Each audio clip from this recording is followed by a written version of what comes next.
All right, everyone. Welcome back. I am your casting host, Beef. Once again, bringing you replay casts out of Assembly Winter 2012. This is the semifinals, the round of 4. This is going to be Game 3 of this ZVT series. Going ahead and make our way over to Shakura's Plateau.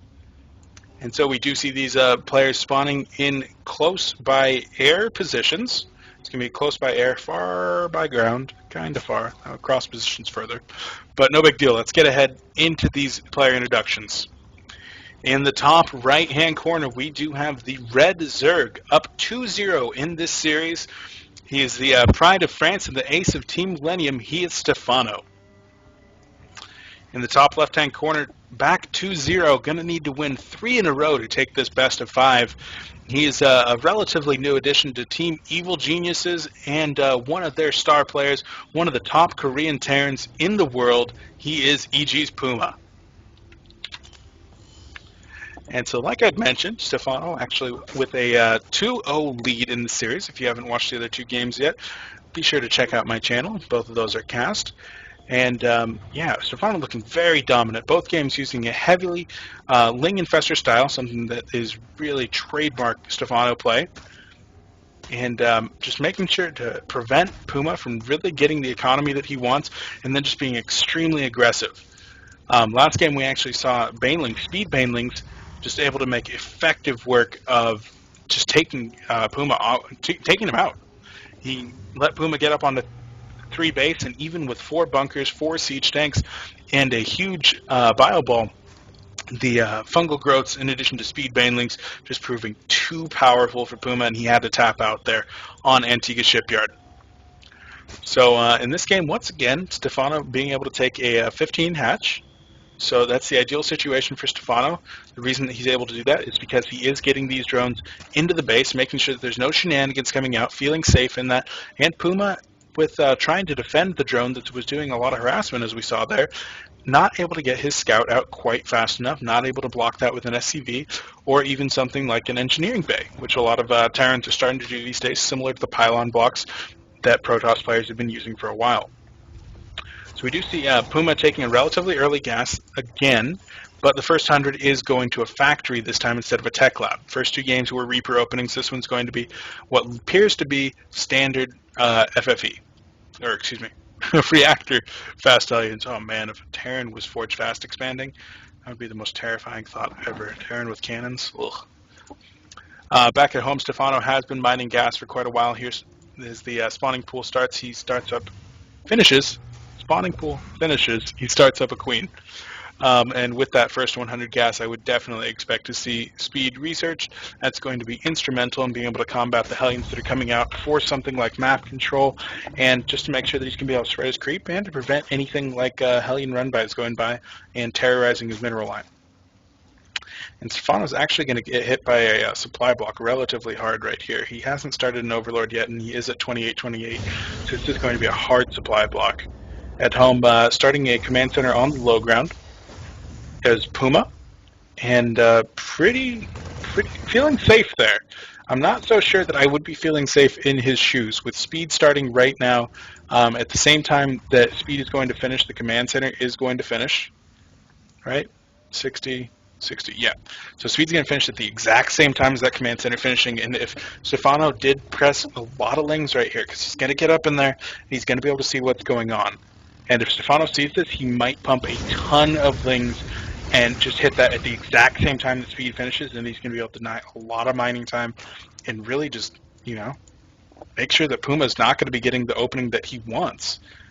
But Stephano's still mining out of this gas, never pulled that off there, so we'll see if he drops something like, even with the second gas right there, it looks like he's going to be going for a Baneling bus.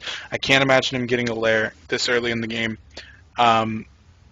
But that screams Banelings to me. But then again, he did take 3 gas last time, and then just start double upgrades and layer a little bit later. But Roach Warren coming right now, and yeah, it looks to me like there's going to be some kind of a bust attempted here with the command center being built down there, really taunting to Stephano, and Stephano saying, you know what, I'll call your bluff. Back home, double reactored Hellions. And I don't know if Stephano actually caught wind of the double reactor on those Hellions. I can't imagine that he somehow knew that. I don't know how he was able to intuit that. But double reactored Hellions, and Stephano's going Roaches. It's like Stephano just blind countered that build, and I don't know how, but this guy is just very, very good. And so Stephano staying on 2 bases with Speedlings, 3 gases, he's going to be able to pump Roaches at this point. And I'd be very, very scared from Puma because Hellions are not going to be effective against Roaches. Lings, all day. Definitely, all day. But Roaches, no way. We do see at home Puma is actually dropping an Armory. I have no clue what's going on in this game. Like, what is being seen over here? Nothing. Nothing. But he's dropping an Armory.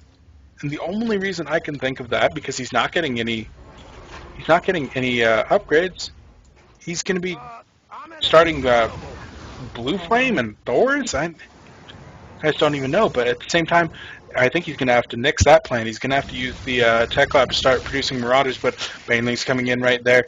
Bunker actually starting on the high ground, and Puma's just going to say, hey, I don't have the army to defend this right now. Evacuate the natural, bring those SUVs back in, let them mine up here. And, yeah, he's going to be able to defend this, I would think, with that bunker. The Baneling's not going to do enough damage to break down the secondary wall, what I would call, back here. But I don't know. He might not be able to stuff this choke effectively enough. He's actually morphing even more Banelings down there. But with all those... Oh, my God. Look at all those Hellions. Hellions so effective when you're able to just clump up right there. And the Roaches even blocking the Banelings, but there was a little bit of a gap right there.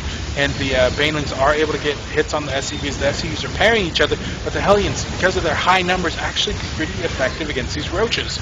Marauder down here fighting the Zerglings. Come on, we must switch those. Get the Hellions on the Zerglings and the Marauder on the Roaches. But not able to do that in the fray right now.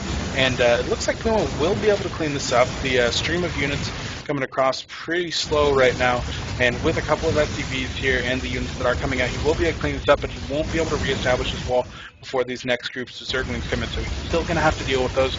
And only 1 Hellion being made right now, not enough money to really make any more. That bunker is going to go down if those Zerglings stay on it, but the Marauder going to be able to take a good amount of damage from those Zerglings, but not able to deal much damage in return. The Hellions with good micro, able to clean up all these Zerglings with minimal losses, all of them in the deep red, indicative of great micro, salvaging the bunker, knowing that the battle is over, but behind this, Stephano took a third. And so we'll go ahead and have to see really what's happening right now. But Terran vehicle weapons, level 1, getting started. And without any kind of heavy mech presence, I really have to think that he might be going for something like Blue Flame. Blue Flame plus 1 post Blue Flame nerf in 1.4, was it? Allows the Hellions to one-shot units. The workers, that's what I'm looking for here. And Stephano actually with a proxy hatch up here, I'm not exactly sure what that's about. Maybe even some kind of a manor hatch, but maybe he's just trying to get up there so he can start the creep spread. As you can see, creep is coming across so quickly, and with this 3-base economy, you know, it's really just Stephano's game to lose right now.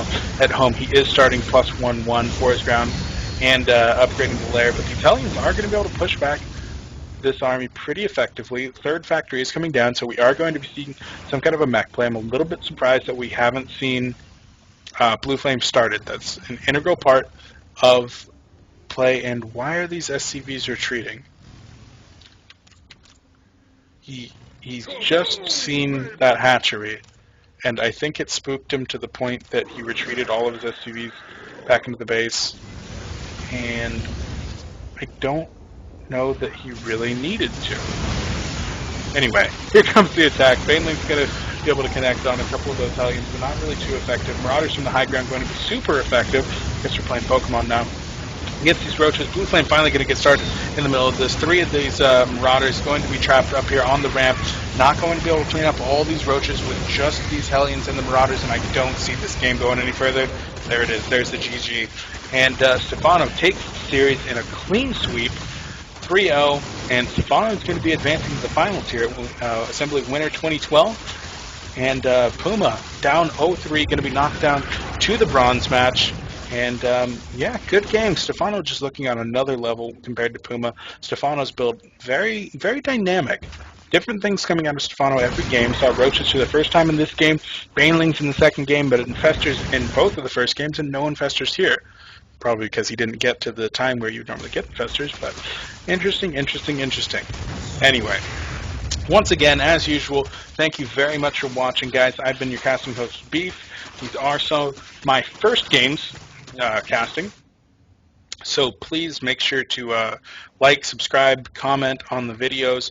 Comment to let me know what I can be doing better. I'm not going to get any better at casting without input from you guys, and I'd like to get better so that I can provide better casts and, you know, have a little bit more motivation to do it, because I'm having a lot of fun with it right now. But if I'm bad and I'm just going to stay bad, then I'm probably not going to keep doing it. So please provide me with some comments. Let me know what I'm doing well. Let me know what I'm doing better. And make sure to check back for more series. Probably going to finish up Assembly here with the other semifinals, the bronze match, and the finals before we move on to another event or some games. But thank you for watching, and yeah, catch you next time.